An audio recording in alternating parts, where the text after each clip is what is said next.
네, 안녕하십니까. 대장간입니다. 오늘은 그 정비소에서 엔진 오일 교체 후에 남은 이 짜투리 오일, 이 소유권에 대해서 좀 얘기를 해볼까 합니다.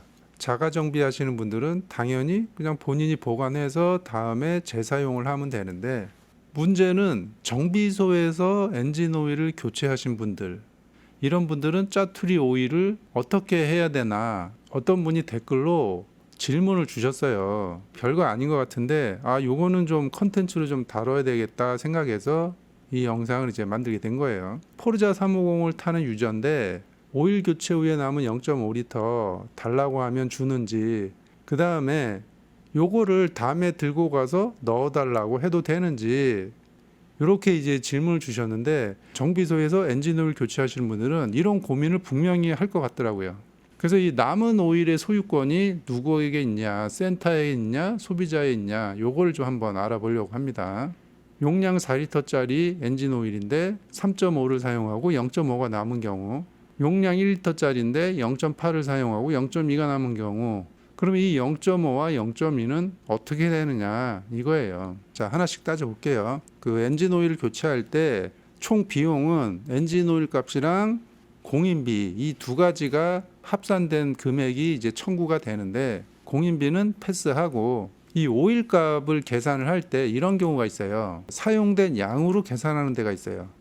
좀 드물어요. 그러니까 이게 뭐냐면, 옛날에 드럼통으로 놓고 쉽게 말하면 그 주유소에서 기름 넣을 때 이 주유건으로 기름을 넣는 것처럼 엔진 오일을 넣을 때 몇 미리 입력하면 딱 그 양만 투입이 됩니다.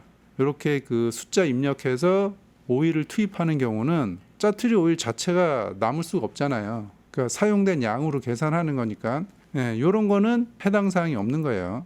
자, 그런데 4리터라든가 뭐 6리터, 1리터 이런 통으로 집어넣는 데가 있잖아요. 이런 거는 그냥 통으로 계산을 합니다. FM대로 하면 이 통의 뚜껑을 한번 따면 중고가 되잖아요. 그렇기 때문에 뭐 4리터든 6리터든 1리터든 통으로 계산을 합니다. 그러니까 이 한 통의 가격을 다 지불한 거기 때문에 이 짜투리 오일의 소유권은 소비자한테 있는 거죠. 왜냐하면 이 통은 뚜껑을 따는 순간에 중고가 되기 때문에 이 전체 가격을 다 받는 거거든요. 그래서 달라고 하면 줘야 돼요. 요게 좀 쪼잔해 보일 수도 있는데 달라고 하면 줘야 됩니다. 중요한 게 아까 얘기했듯이 이 통을 따면 중고가 됩니다. 가정용 식용유라고 생각하시면 똑같아요. 가정용 식용유도 뚜껑 따면 그냥 중고가 되잖아요. 그래서 통으로 엔진 오일을 넣는 정비소는 그냥 통으로 다 계산을 해요. 그렇기 때문에 짜투리 오일 소유권은 소비자에 있고 달라고 하면 줘야 된다. 저는 그렇게 생각합니다. 이게 상식적으로 맞죠. 그리고 소비자 입장에서 만약에 엔진 오일을 교환하러 갔는데 예전에 쓰던 짜투리 오일을 자기 거에 집어넣으면 오일이 안 좋다던가 이거를 떠나서 신품 오일 값을 냈는데 중고 오일을 넣으면은 기분이 썩 좋지는 않잖아요. 그러니까 이 뚜껑을 딴 오일은 그 다른 손님이 왔을 때 대팔 때도 좋지가 않아요. 그렇잖아요. 그 옆에서 보고 있는데 쓰던 오일 집어넣으면은 누가 기분 좋아라 합니까? 그렇다고 중고 오일 값으로 쳐주는 것도 아니잖아요. 자, 그 다음 문제. 이 짜투리 오일 들고 가서 넣어달라고 해도 되나? 당연히 정상적이면 당연히 가능하죠. 이분 얘기처럼 0.5리터가 남았는데 이거를 가지고 왔다가 뭐 한 달 뒤에 엔진 오일 교체하러 갈 때 0.5리터 들고 가고 1리터만 넣어주세요. 이렇게 하는 게 소비자 입장에서는 좋은 거죠. 이러면은 2리터 값을 안 내도 되잖아요. 한 통 가격만 주면 되니까 이게 합리적인 소비인데, 센터 입장에서는 좀 시큰둥할 수 있다. 네, 왜 시큰둥하느냐? 오일에서 마진을 못 먹잖아요. 쉽게 말하면은 두 통 팔아먹을 거 한 통밖에 못 팔아먹으니까 시큰둥할 수밖에 없죠. 정상적이면 당연히 가능한데, 뭐 센터도 사람 성향이 다 다르고 여러 가지 그 입장들이 있으니까 잘 받아주는 데도 있겠지만 시큰둥하는 곳도 있을 거다. 왜 시큰둥하느냐? 그거는 요거밖에 없죠. 두 통 팔아먹을 거 한 통밖에 못 팔아먹으니까. 바뀌는 게 두 통 파느냐 한 통 파느냐 이거밖에 없기 때문에 시큰둥의 원인이 이거밖에 없는 거예요. 그래서 이 짜투리 오일, 여기 이렇게 남은 짜투리 오일 소유권, 요거에 대해서 좀 정리를 해보자면, 통당 계산된 거다. 그러면 소유권은 소비자에 있다. 이렇게 저는 생각을 하고, 그리고 남은 오일 넣어달라고 해도 된다. 그 짜투리 오일 아깝잖아요.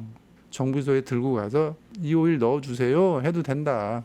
그런데 이제 조금 불쾌해하는 곳이 있을 거 아니에요. 네, 그러면 거기서 뭐 이러네 저러네 하지 마시고, 알겠습니다. 그리고 그냥 정비소를 그냥 옮겨라. 말싸움하면서 감정 소비하지 마시고 그냥 깔끔하게 정비소를 옮겨라. 그러면 된다. 엔진오일 교체에 관해서 무심코 지나갈 수 있는 이런 부분, 일반적으로 자가 정비를 다 하지는 않으니까 정비소에서 엔진오일 교체하시는 분들이 더 많거든요. 네, 그래서 정비소에서 오일 교체 후에 남은 이 짜투리 오일, 이 양도 만만치 않을 거거든요. 그래서 이분이 댓글을 이렇게 써주셨는데, 아주 좋은 질문이었다. 무심코 지나갈 수 있는 그런 부분이었는데, 이분 글을 보고서 요거는 컨텐츠로 해야 되겠다, 이런 생각이 들어서 만들어 봤습니다. 그래서 정비소에서 엔진을 교체하시는 분들은 이 영상을 참고하시기 바랍니다. 여러분들의 생각은 어떤지 댓글로 좀 써주시기 바랍니다. 아까 얘기했듯이 통당 계산이면 남은 오일 소유권은 소비자한테 있다. 저는 이렇게 생각하거든요.